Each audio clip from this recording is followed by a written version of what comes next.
Hey there, Libra. Welcome to your love reading for the second half of September.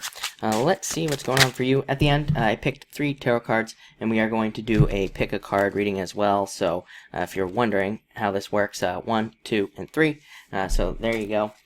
There, and we will cover that at the end. But let's do a quick love reading and see what we have going on for you at this time. I'm going to pull that card too. So you're getting an extra card because it popped out. But you have the 6 of Spades as your first card. I feel like you're hoping for a fated situation to happen. I think you're hoping that fate will step in here and kind of guide you on a path towards the right person. You do have somebody showing up here as well. For others, I feel like this could be some sort of tower moment that you went through, and like it could be a breakup or separation or moving, and you could have had to move away from somebody, and so that's what I feel for you there. And I do feel like it was painful. You have the 10 of Spades as well coming up here. Depression, anxiety, sadness, all those things. So I feel like this was a difficult thing for you. This could be fate bringing you back to somebody as well. There is like a returning card here. So I do feel like somebody could be coming back from your past as well. Next, you have the 10 of Spades.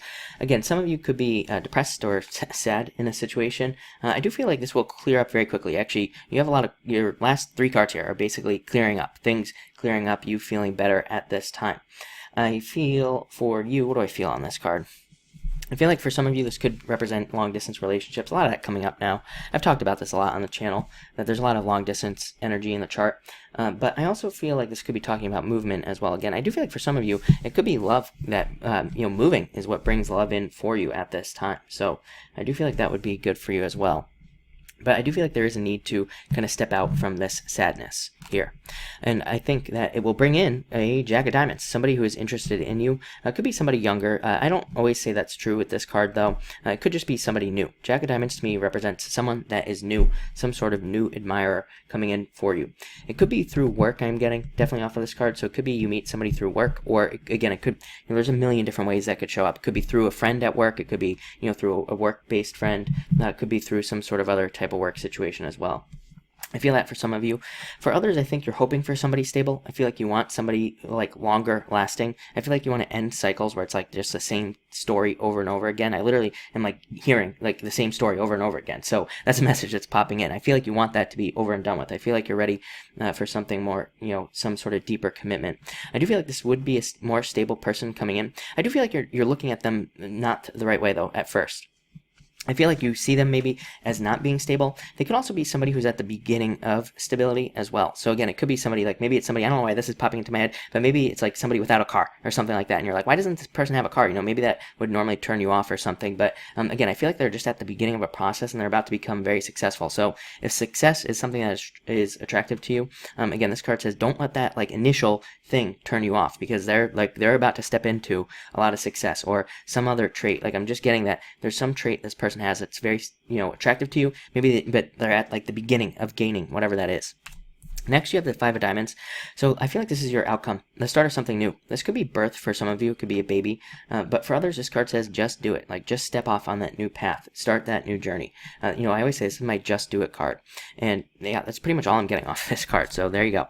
And it came out with this 7 of Spades. Kind of want to pop out there. I do feel like for some of you, it's like you're going to be hearing communications from somebody. And I do feel like that's going to either bring you back to them, or again, this could be a new person and they want to communicate and they want to get to know you. So I feel like that's what this card is saying. But I do feel like you have to let go of fears and worries as well. With that 10 of Spades, this card here represents releasing fears, releasing things that are holding you back. I feel like if you do that, you will get what you want. So again, we have cards 1, 2, and 3 here. So we're going to start with card number 1. 6 of Pentacles here. A lot of people getting this card, the 6 of Pentacles at this time. So that's different. What do I feel like here? I feel like somebody wants to be generous to you. They want to offer you their time, their love, their attention. And I do feel like and definitely the word attention is popping out to me for some reason. So I feel like it's somebody who's generous with their attention. Like they want to give you a lot of attention. They want to take care of you and like all these other great things. And I feel like that's going to be very attractive for you is a message I'm getting off of this card, which again, that's a different message than everybody else has been getting off of this card. But it's almost like yeah, I feel like attention is a word that I'm getting here. Next, you have the Seven of Swords. So some of you coming off of a third-party situation, Ten of Spades, healing from some sort of third-party situation or from some sort of hurt at this time. I feel like you are stepping away from this energy, this like hurt type of energy. I feel like you're stepping away from betrayal and deception and all those other negative things, and you're kind of stepping into some sort of new, brighter future at this time. And finally, the third card we have is the Devil. So again, you could have been dealing with somebody who had an addiction, of course, although I'm not really feeling that on this card. Again, what I'm kind of getting off of this card is that you could feel very attached to somebody. I mean, this card is a card of bondage, being very attached to somebody, and that could be a negative thing for some of you, but I feel like there's almost a rebirth here as well. That's the message I'm getting. So that's, again, that could be almost anything. That could be something different. I also feel like you're dealing with somebody who had demons as well, as kind of popping into my head. They're like, they kind of had like a lot of negative thoughts and things like that. I feel like if you were one of those people who was dealing with somebody who had a lot of negative thoughts, I feel like it's like you're moving past that person. You're like getting rid of that, and you're actually, I feel like you are feeling brighter. You're feeling more alive. I feel like you're starting to realize that that person was very negative, and now you're moving on from that situation. So that's what I would say there. But it looks good for you, actually. I think that things are turning around for you as far as love is concerned. So thank you for watching, and enjoy the rest of your month.